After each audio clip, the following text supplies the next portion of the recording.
Well, good evening. I hope that you're having a good day. It's my favorite day of the week, which is Friday.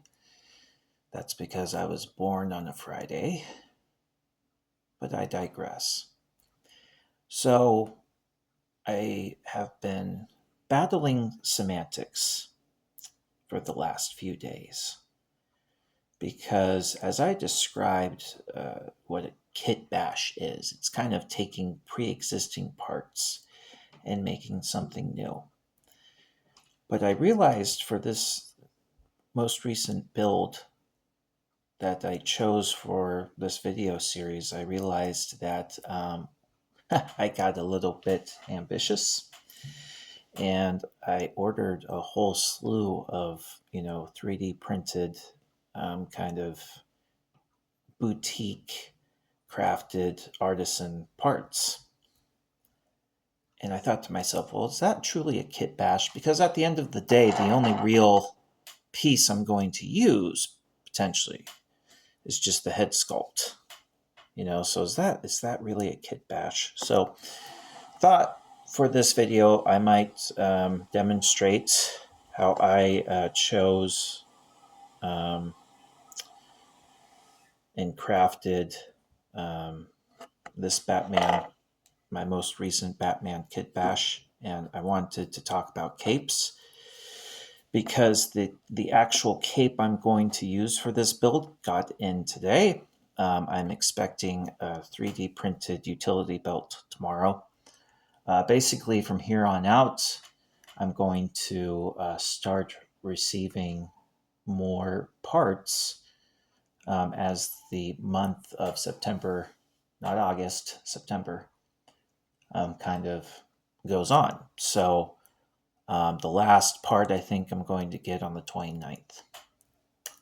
So I'll just keep making these videos as the parts come in. But I wanted to do the actual art of kit bashing justice. So watch this video at your leisure. I've had some adult beverages, so I'm feeling a little bit kind of in no hurry. So this might be a bit of a long video. And then I'm going to update the boots too. So we'll see. We'll see how this goes. And yeah, just watching parts if you want to. I'm not expecting any speedy response. So this Batman figure here started out life with this bat suit on and this cape, which, as you can see, is kind of a cool cape because it's a bit has a matte kind of finish on it, but it's the hue slightly changes as the light hits it. It's very kind of cool. It's stealthy.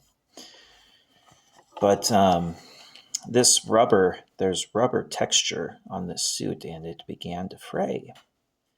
And so I tried to address the issue and wound up kind of eroding a lot more of the rubber. So for a long time, this was just kind of a battle tested Batman.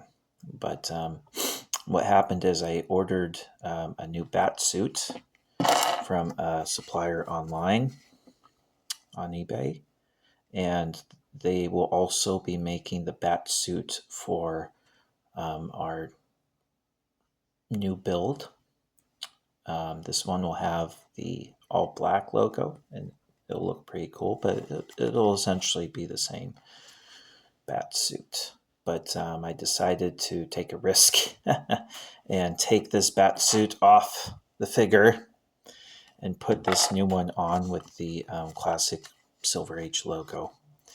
And then also what I did, so this was the actual original front of the belt, but I didn't like the way the buckle looked. So I moved it to the back, and then I cut off the battering part of this grapple.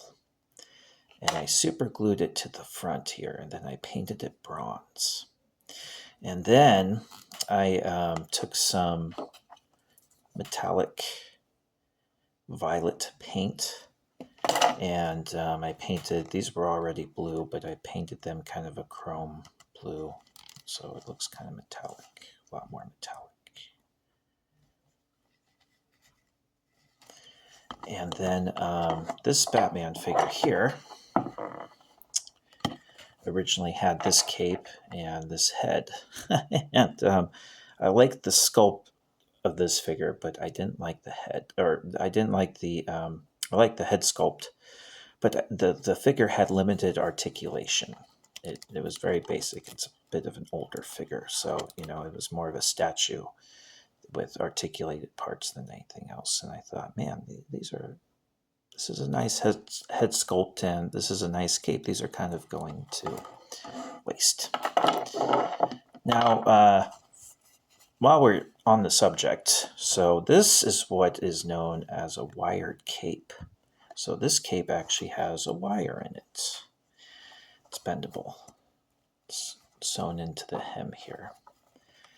But you can manipulate it as so you can get kind of a windswept kind of look like that. When you want him to look like the knight. You just kind of move it like that. Okay, see?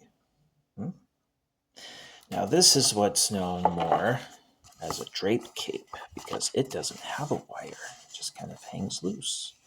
And it's good for stances like that, when you want him to look more menacing. So what I did was I took the cape off of this figure and the head sculpt. And this is, on this figure, the cowl is held in by a magnet.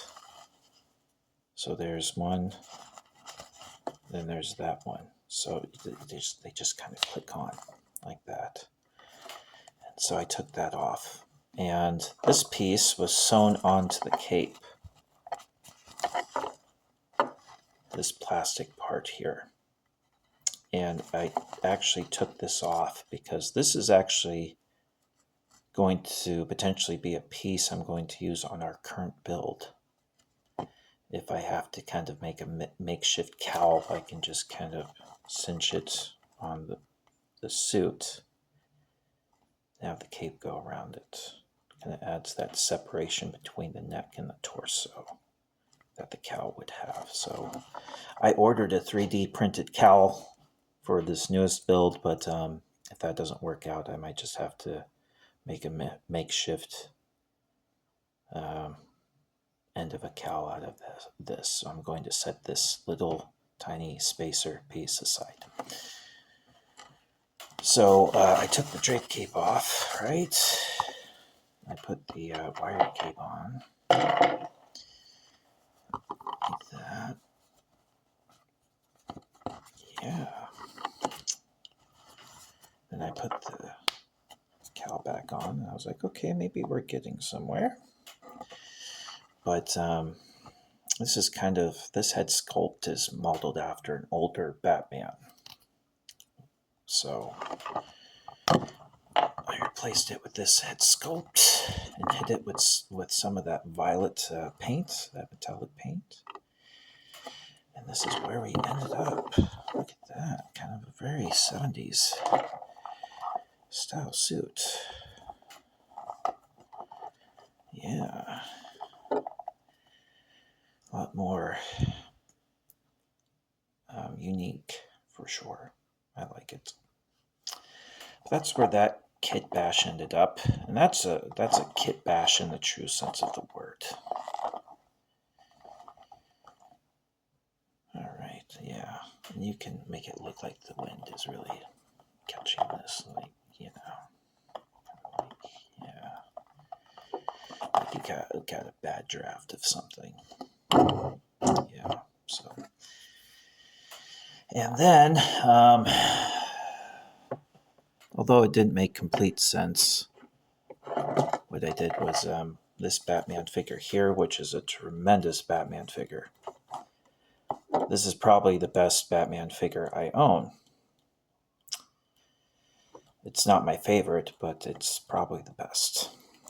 And this one has a wired cape. And I don't like how jangly it looks. I mean, look at that. It looks like a wadded up piece of tissue paper like that. It's not cool per se. I mean, it really is articulated. Really can get some dynamic poses out of it, but it just, So what I did was I replaced this cape with this one. Right. Ooh. This is a separate cowl piece.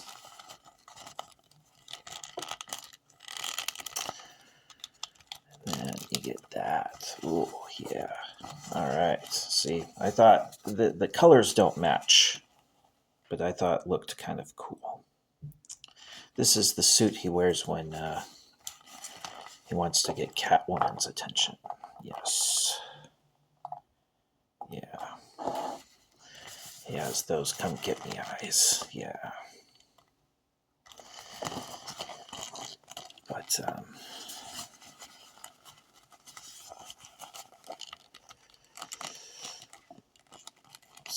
Anyway, I got this new head sculpt in the mail today. So on this Superman figure, I typically keep this head sculpt on this Superman figure. This was a head sculpt made by Mezco. And I think this Mezco one that this came off of is probably my favorite action figure really I've ever owned. And I like this head sculpt. But sometimes I just like to see, what else might work. So I bought this more anime influenced kind of head sculpt. It doesn't quite fit. You kind of have to, if you don't angle it right, it looks like he doesn't have a neck. But he looks a bit like Sylvester Stallone. A bit, yeah. But you can see how dramatically a figure's visage and a countenance and kind of silhouettes can change just by switching heads. I mean, look at that. Before, after. My good Lord.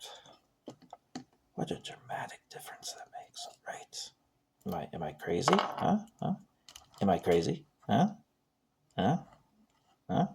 Okay. All right. So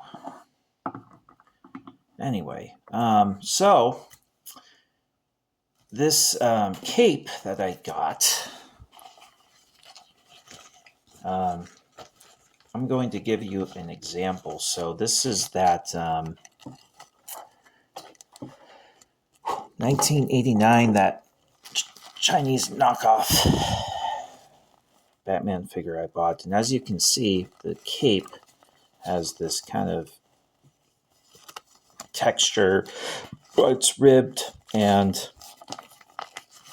when it folds over, this is something you always notice in the posters, but when it folds over, it's like very parallel to the ground. Because it was a very drapey cape. And so, when it went back over, it had this menacing visage, but then, when it was folded over, it was like very angular. Kind of something like that. But this cape I ordered is a cloth cape based on the Michael Keaton 1989 Batman. So here we have this cape here, and this was sent in, I believe, by hold on.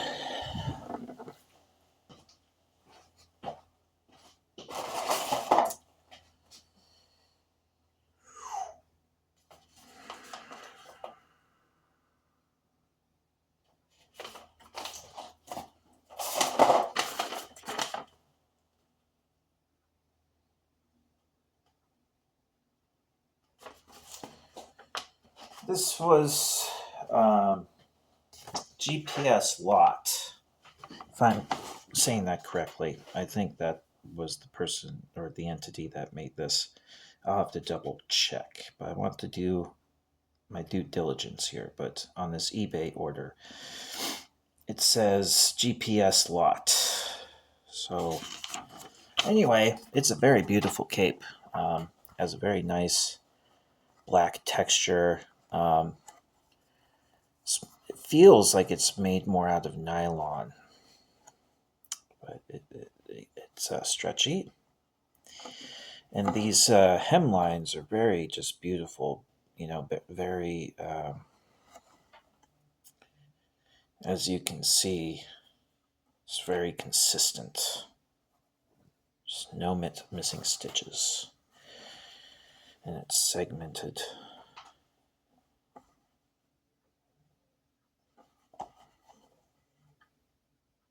And so just to kind of show it off a bit better,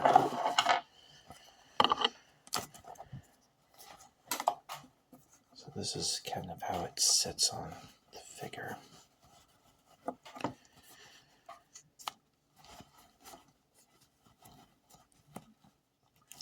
Okay, so look at that. Ooh. Ooh, yeah. And then, as I mentioned, when you fold it over,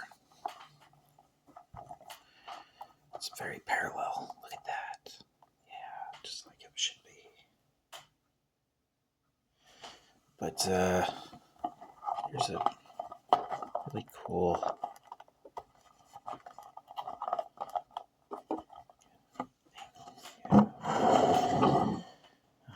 And as you can see, the stitching is just really great. Quality stitching. So, yeah, this did very well. It's going to look pretty neat. I'm looking forward to seeing, because this is a bit of a blocky build. So the actual figure we will be using will have more of these dimensions. So it will look roughly more like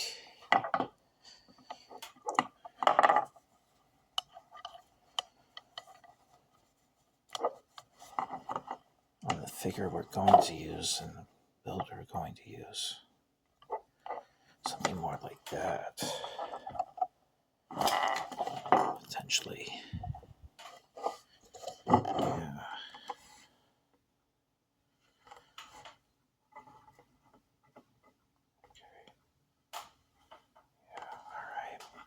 So the figure won't fill it out as much. It'll be a little bit more of a thinner profile. Still looks pretty good, I think.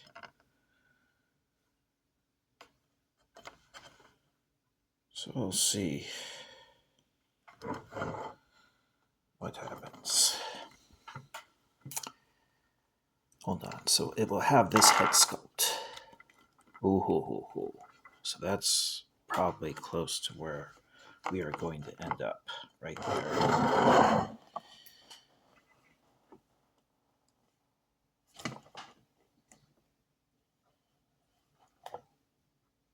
Yeah. Okay. Yeah. Let's see here. So we'll probably have.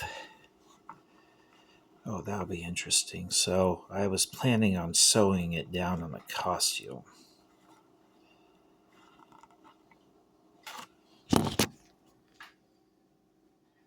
Yeah. That one doesn't look as neat. Might have to do something with that. So like I said, I might have this collar on it. So maybe I'll sew that down onto the bat suit. So that way it will lay more even. No, not be so kind of loose. Yeah, I'll probably have to mess around with that. But this looks pretty. I think this will be a good profile. Younger Batman, slimmer. That's okay. It's symmetrical. Yeah. So we'll see how that goes. Yeah, I think that will be just fine. That's where we are heading. As for where we are at now, so I got another kind of piece.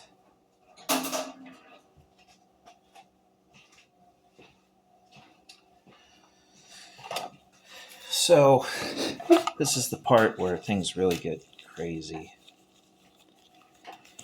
This is the part where I'm going to start looking like Jeffrey Dahmer because I'm going to put gloves on.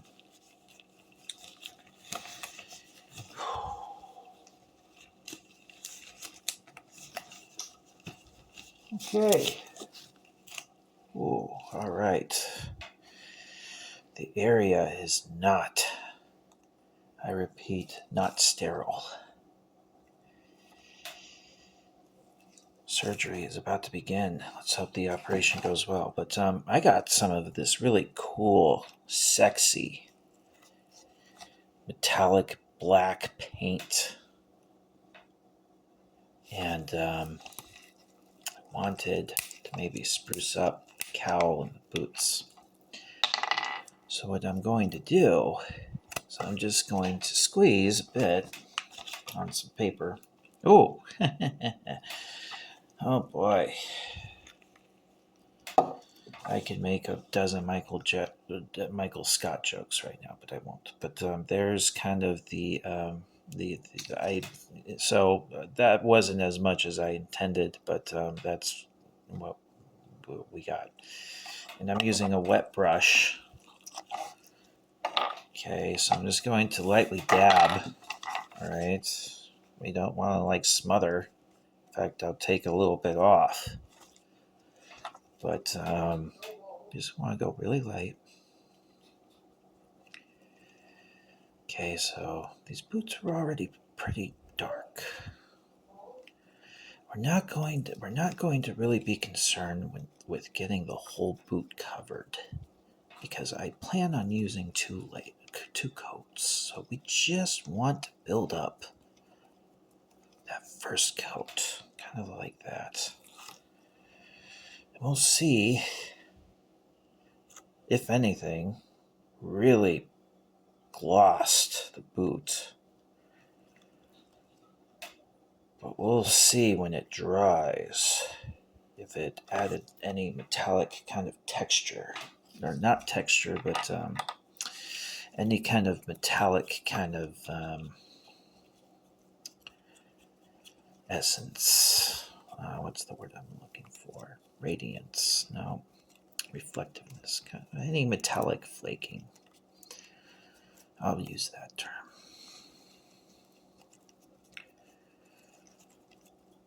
But if not, I'll just do a second pass. But already, I think that's looking pretty neat. I think that will do. I don't think it made it worse. So, yeah, I think that's okay. So we'll see. We'll see how that dries. But anyway, this might be an early episode. I'm expecting the utility belt on the 2nd. The bat suit will come in on the 15th. I think the cowl will come in on the 29th. And I think another part comes in on the 15th. Oh, yes, that will be a surprise part. Hmm. Oh,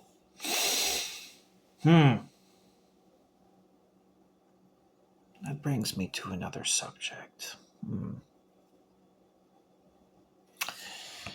Well, since we're already here,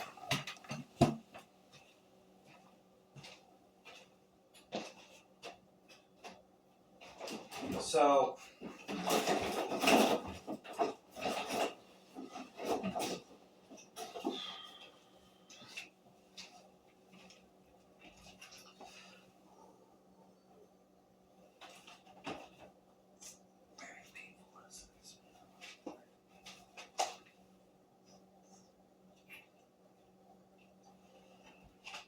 man.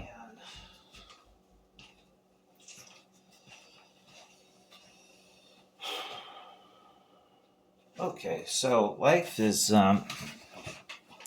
full of some painful lessons sometimes, especially, well, as you know, if you have an artistic endeavor, it's not always the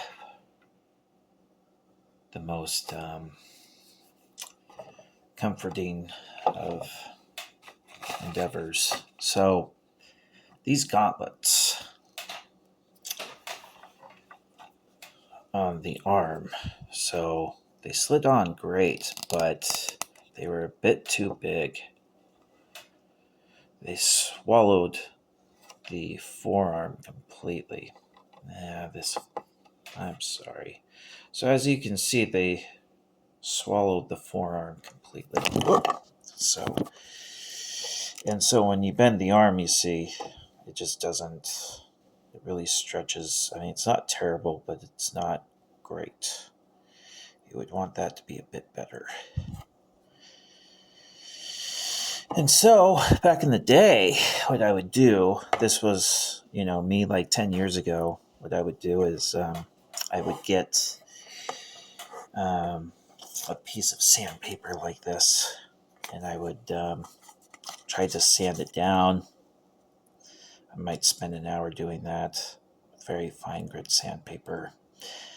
And what I would realize that I was doing is I was actually making irregular patterns along the lip of what I was sanding because my hand would just be wobbling all over the place. So then I moved to, sticking it to a flat surface and, just kind of grazing it like that. And then at one point, I actually got one of those sanding stones. In fact, I still have it, but one of those sanding stones, and I just lay it on the table and just grind it just flat like that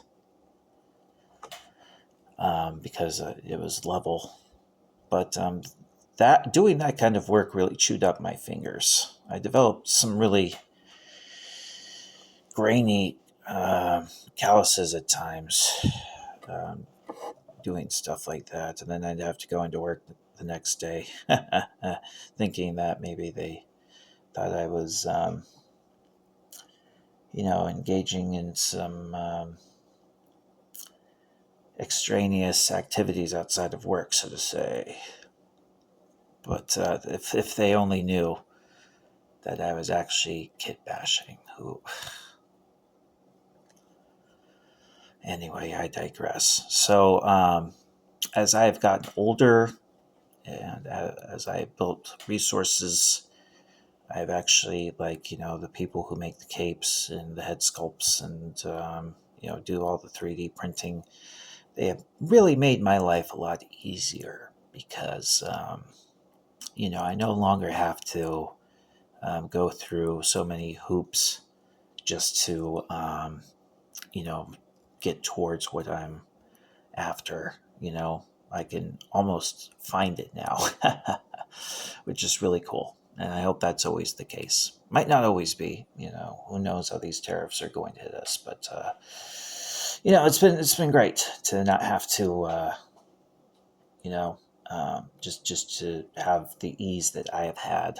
So, I really am grateful to GPS Lot 3D marine, you know, um, people like that who really make these things available. So um, this was the stitching. I'll leave you with some badass, but this is the stitching I did on the back to keep the belt stationary. So this is what I'm going to do on the final build, but I sewed it down, this tunic, I sewed it down in the back at 2 places. And what I found was that, cinching it down in 2 spots like that was better than cinching it down in 1 spot in the center. And then I also cinched it down on the side. And so because that was tight enough, the front didn't need any kind of extra stitching. But then if you can see, I put some thread around the belt and secured it to the tunic and the batsuit as well. So that way it can move a little bit, but not too much. So,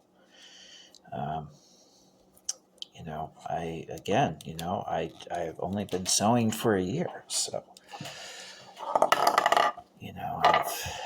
and I had to sew this, I had to sew this together. But, that's where we ended up. So I'm looking forward to this build getting done. I think that I'm at a point now where I've learned so many things that, what used to take me a whole weekend, now only takes me a couple of hours. Like, in order to get the boots done and painted, which is like 2 coats, because at first I would have just primed it, wait for that to dry, maybe, or maybe I might apply a thin coat, but then, it would rub off when I touched it. So, I tried to layer it up, so I'd have to paint a layer, a coat, and let that dry. And I would have to let it dry at least 15 minutes, 20 minutes, and add another coat. So, I would just do that throughout an entire weekend. But, now that I just sand it, it takes me an hour, really. And I already have put 4 coats on these boots, and really might just need one more. But yeah, we'll see. But anyway, that was this evening's entertainment and musings of kit bashing with Chris. Tune in next time at the same bat time and the same bat channel. And take care.